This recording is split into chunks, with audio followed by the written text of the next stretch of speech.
दोस्तों, जब भी हम वीरान सुनसान जगहों की बात करते हैं तो पता नहीं क्यों मगर डर का एहसास अपने आप ही हमारा पीछा करने लगता है। यहां तक कि भूत प्रेत की कहानियों के मुताबिक अक्सर प्रेत आत्माओं की मौजूदगी वीरान इलाकों में ही पाई जाती है। कहा जाता है कि जहां आमतौर पर लोगों की ज्यादा आवाजाही नहीं होती वहीं भूतों की बस्ती होती है, लेकिन ये सिर्फ हमारा भ्रम है जो केवल फिल्मी कहानियों में दिखाया जाता है।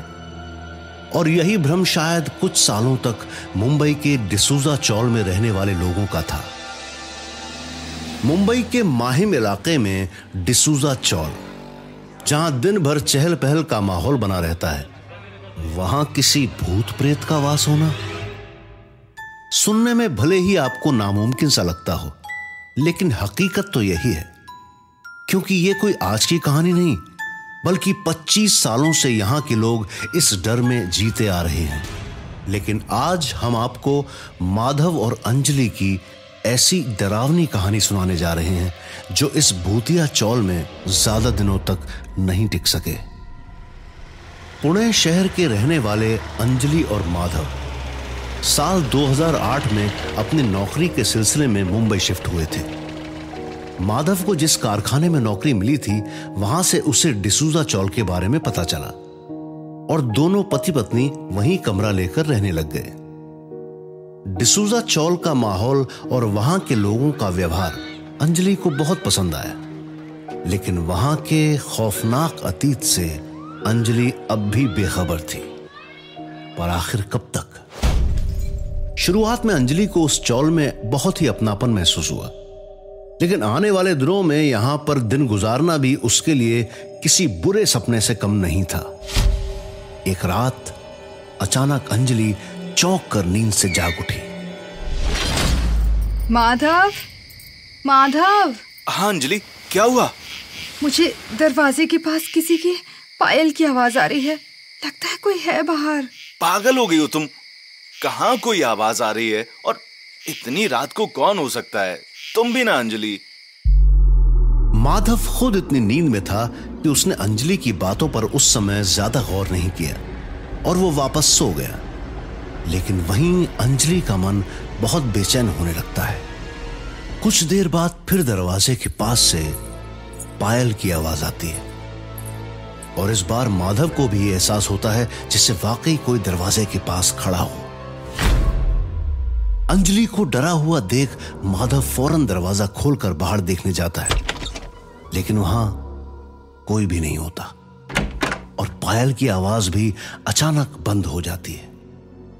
उस रात तो दोनों पति पत्नी इसे अपना वहम मानकर सो जाते हैं, मगर उस दिन के बाद से अंजलि को आए दिन ऐसा महसूस होने लगता है जैसे कोई साए की तरह उसके आसपास खड़ा हो। धीरे धीरे उसका यह खौफ इतना बढ़ता चला गया कि उसको दिन के उजाले में भी अकेले रहने से डर लगने लगा था। लेकिन ये सब कुछ और भी ज्यादा भयानक होने वाला था जब एक दिन देर शाम अंजलि के फोन पर उसके भाई का कॉल आता है और वो बात करते करते अपने धुन में रूम से बाहर टहलने लगती है कि तभी अचानक से पूरी चौल की बिजली चली जाती है और चारों तरफ अंधेरा छा जाता है। लेकिन अंजलि अपनी बातों में इतनी मगन हो जाती है कि उसको कुछ होश ही नहीं रहता। इस बीच अचानक उसको महसूस हुआ कि जैसे उसका दुपट्टा पीछे से किसी ने पकड़ लिया। कुछ पल के लिए वो पूरी तरह से सन्न रह जाती है, लेकिन जब पीछे मुड़कर देखती है तो कोई भी नहीं था और न ही उसका दुपट्टा कहीं फंसा हुआ था। फिर आखिर कौन कर रहा था ये सब अंजलि के साथ? ये देखकर अंजलि इतना घबरा गई थी कि वो उसी समय दौड़ते हुए अपने कमरे में गई और माधव को सब कुछ बताने लगी।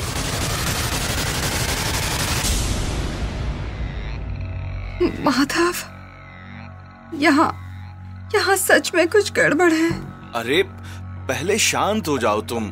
आराम से बताओ क्या हुआ है? बाहर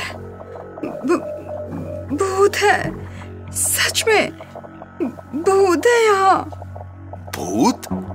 अंजलि, तुम होश में तो हो? क्या हो गया तुम्हें? अभी जब मैं बाहर में कॉल पर बात कर रही थी तो मुझे लगा जैसे कोई मेरे पीछे चल रहा हो, और फिर अचानक किसी ने मेरा दुपट्टा पकड़ लिया, मगर वहां कोई भी नहीं दिखा। यहाँ भूत है माधव, मुझे बहुत डर लग रहा है। किस बात का डर अंजलि? यहाँ इतने लोगों के बीच कैसा डर? और भूत प्रेत कुछ नहीं होता, जरूर तुम्हारा दुपट्टा कहीं फंस गया होगा।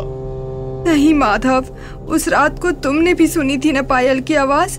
ये सब इत्तेफाक नहीं हो सकता। मैं शुरू से कह रही हूँ इस जगह में कुछ ना कुछ गड़बड़ जरूर है। बच्चों वाली बातें मत करो अंजलि। उस रात तुमने भी देखा ना, कोई भी नहीं था बाहर। नहीं माधव, मुझे इतना डर आज के पहले कभी नहीं लगा। तुम बेवजह खुद को डरा रही हो। चलो खाना खाते हैं, कल सुबह जल्दी जाना है ड्यूटी पर। ऐसा कहा जाता है कि डर से हम जितना डरेंगे उतना ही डर हमारे पीछे भागता है। अंजलि को भी माधव की बातें सुनकर ऐसा ही लगने लगा, इसलिए वो ये सब कुछ नजरअंदाज करने लगी और बीते दिन हुए घटनाओं को अपने दिमाग से निकालने की पूरी कोशिश करने लगी। और वाकई अगले कुछ दिनों तक सब कुछ ठीक ठाक चल रहा था, लेकिन अंजलि और माधव ने कभी कल्पना भी नहीं की होगी कि आने वाली अमावस की रात उनकी जिंदगी की सबसे भयानक रात होने वाली है।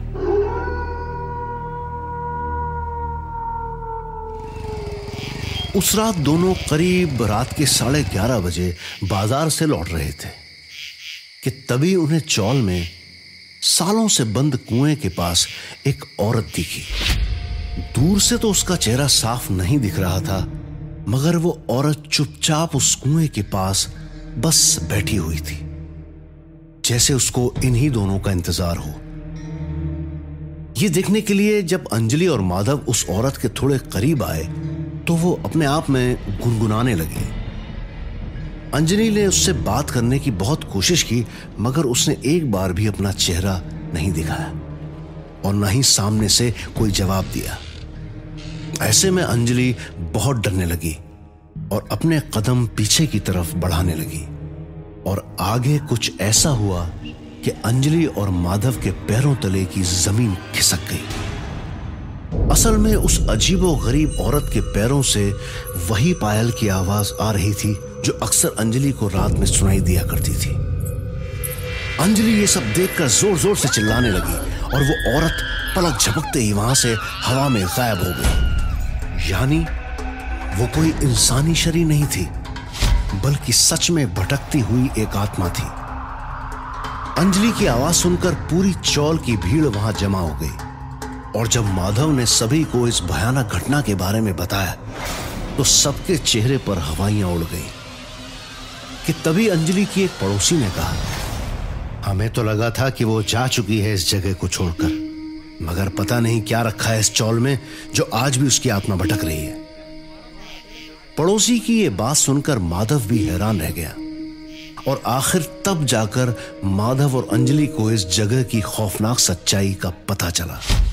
दरअसल आज से कई सालों पहले डिसूजा चौल में लोग कुएं से ही पानी भरते थे, और उस समय कुएं के चारों तरफ कोई बाउंड्री भी नहीं थी। एक रात इसी चौल में रहने वाली एक औरत कुएं से पानी भरने आई, लेकिन पानी भरते समय उसका पांव फिसल गया और वो कुएं में गिर गई। काफी देर तक वो मदद के लिए चिल्लाती रही, मगर किसी ने भी उसकी आवाज नहीं सुनी। अगली सुबह जब लोग पानी भरने गए तो देखा कि एक औरत कुएं के अंदर मरी हुई है। उस भयानक हादसे के बाद से माना जाता है कि डिसूजा चौल में उस औरत की आत्मा बहुत सालों से भटक रही है, और किसी एक ने नहीं बल्कि वहां रहने वाले कई लोगों ने वहां भूत प्रेत की मौजूदगी को महसूस किया है। यह सच जानने के बाद अंजलि की आंखें खुली की खुली रह गई थीं कि आखिर एक हंसते खेलते जगह के पीछे इतना डरावना सच कैसे छिपा हो सकता है। शायद इसलिए लोग कहते हैं कि किसी भी नई जगह पर शिफ्ट होने से पहले उस जगह की अतीत का पता होना बहुत जरूरी है, क्योंकि भूत प्रेत सिर्फ सुनसान जगहों पर ही नहीं, कहीं भी हो सकते हैं।